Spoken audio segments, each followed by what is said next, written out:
Hey, welcome back, everyone, to the Progressive Brothers podcast. This is episode 77. I'm here with my co-host, Renaissance Man. Welcome back, everyone. Please subscribe to the channel, hit the notification bell, like the video, and peace to everyone in the chat. Also, make sure you follow us on Twitter at brothers_podcast. So, Kirsten Sinema and Joe Manchin, the fake left. I started thinking about this quite some time ago, and I always thought that these people were very suspicious in their politic and what they vote on, track record wise, and they always seem to be the holdout on just about any and everything progressive. Many have suspected that they may be Republicans in Democratic drag. And so, what's your take on this, Renaissance Man, in terms of who these two people are and why they're doing what they're doing? Well, Manchin is not as much as a surprise. If you remember when the runoff occurred in Georgia, obviously Warnock and Ossoff won. Talk after that was, hey, the most powerful man in the Senate is going to be Joe Manchin. So they kind of saw this coming with him that, hey, don't put too much pressure because they were worried about him actually flipping, just, becoming a Republican. He's what we call a blue dog Democrat from West Virginia, deep red state. I believe one of the states that went big for Trump. So he's sort of balancing that, and some people have said that he aspires to at some point run for maybe it's governor of West Virginia, some statewide office. So I think part of that is his motivation. So we kind of knew he was going to be very moderate on things and not jumping along. I am surprised that, obviously he went along with reconciliation for the COVID bill. I am so you figure he'd be more on board for some of these things just because obviously those things help him in his district and help him. But I think he's probably beholden to some corporate interest as well too. Being in somewhere like West Virginia, big coal state, that's kind of the major industry there. So I'm sure they're going to be anti a lot of this stuff. I think the big surprise is Sinema because she ran on things like $15 a minimum wage.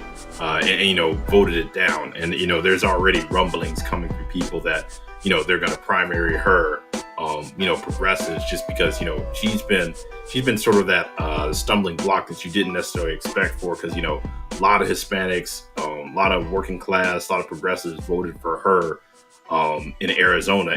She's basically flipped. I don't know if it's some people were speculating that essentially that she knows essentially she's not going to be around in a few years, so she's trying to make sort of her Nikki Haley type of deal to really play and get a cushy gig in the corporate world, post politics. So that's why she's taking some of these stances, versus some people thinking she was a fraud to begin with, and she ran on these platforms and didn't really follow through, and some people could be thinking that she's worried about re-election and may not think that progressives are going to have the as you could say, the clout to re-elect her. So maybe she's trying to go in that moderate wing, so she has to run for re-election, she can try to peel off some of those Trump voters or Republicans that have basically are homeless right now.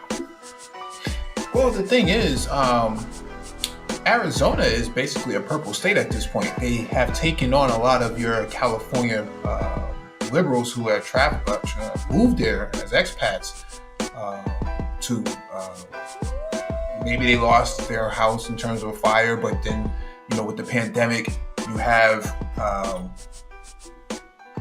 a lot of companies relocating to Arizona because the very favorable deals are getting out of California because it's too costly. But they're changing the state to be a purple state, is what I'm basically saying. And I think that the idea of Kirsten Sinema being very bullheaded in her views on, minimum wage, $15 an hour, things like that, that doesn't sit well with people on the ground in her state. And so this could be self-inflicted. You don't really need the progressives to come out. I think the track record is going to speak for itself. And so I find it interesting that she would take that position, but at the same time, what you say makes sense, that she can go, potentially doesn't see herself in office in the next few years and could, go be a lobbyist for one of these corporate organizations. But I think she makes the left look really bad in terms of, you have to be a progressive to see that, there's nothing really tangible coming from Kirsten Sinema at this point. She pulled the mask off, one too many times, and I don't understand why went out there trying to torpedo her, at this point, every single ad possible. But I did see over the weekend, or at least last week, that she been deleting her previous tweets, going all the way back pre-2015 and whatnot. And it's like, what are you trying to hide? Well, I mean, it's out there. I don't know who told her to do that, because to me that's just bringing attention to yourself when, basically trying to delete your track record, which people have screenshots, people, once it's out there, it's out there. Digital cyberspace, people for some odd reason don't seem to understand that in this stage and era. I guess Twitter is relatively new, and that much of the internet footprint's only about 10 years old, and people haven't adjusted to it. But to me, it just shows that she's basically trying to basically not giving them too much ammo in the primaries. Because if you have tweets out there saying I support this, and then we have a voting pattern, it's just like you pretty much just created our next campaign ad as to why you should be reelected. So. Yeah. But then when you think about Joe Manchin, it's like you really have nothing in common with the left. You're here like an unwanted guest in the house. And, it's kind of like that skit with Dave Chappelle as Rick James when he put his muddy boots up on the couch. That's kind of how Joe Manchin is. Just puts his boots up on the couch, doesn't really care, makes a big mess, and then he leaves. And it's like, you really have somewhat tainted the branding of the left as it stands. And so I would say that, these two have just been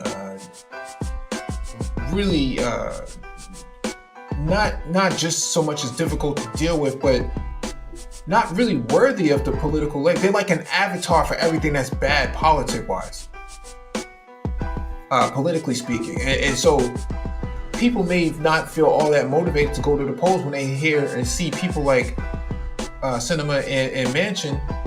Their faces are everywhere, but they don't do anything though. You really think about it, they don't really do much. They're so visible to the public, and it could be frustrating to a person on a potential voter on the ground who lost their job during the pandemic, hasn't seen a stimulus check in months. Their state probably kicked them off of unemployment. Yeah, I would be pretty angry too if I saw these two knuckleheads, bebopping around everywhere on the media saying, no, we got to really negotiate this and renegotiate that. And it's like, what exactly do you have? What qualms do you have with any of the bills and, $15 minimum wage and, unemployment? What exactly is the gripe here? Because it doesn't seem like you're doing much other than obstructing and being an obstructionist. Yeah. Manchin's just a leftover sort of Democrat from a different era. Like I said, we've kind of known, his deal. But like Sinema's sort of the one that's the wild card, because like I said, she ran on some of this stuff that, she's coming out against versus, Manchin we saw coming.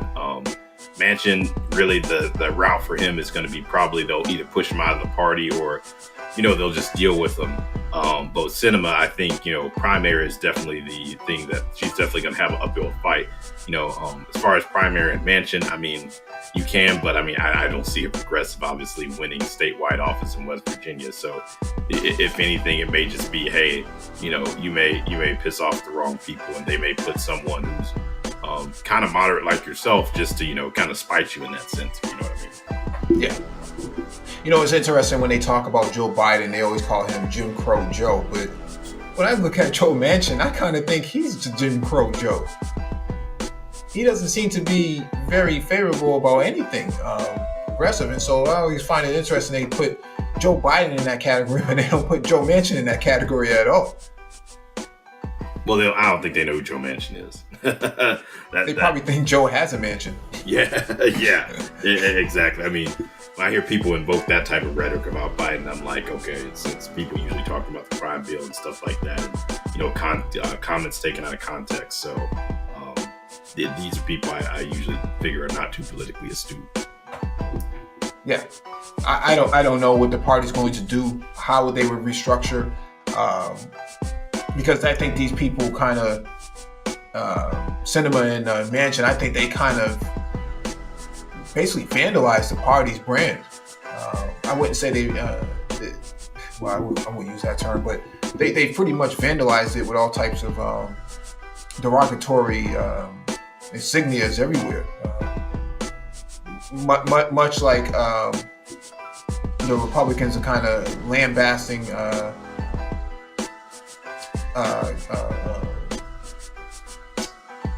what's his face? Damn, his name slips my mind right now.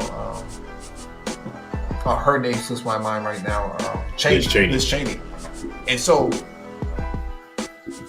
even though she has not really caused that much of an impact policy-wise to the on behalf of the party,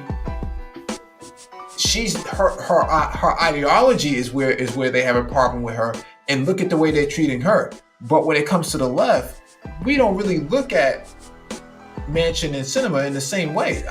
If I'm on the left, I'm trying to torpedo these guys and this person, this woman, out of their shoes. I want to make sure I drop hellfire right on top of them while they're in office. I think the tweets are one thing, but man, I'm on the ground campaigning, organizing, all in there right now in September, October, trying to do, torpedo her to make sure she even thinks twice about even trying to rerun or do anything on the ground. Just make it so difficult for her to operate back home that it almost becomes null and void for her even to be in office.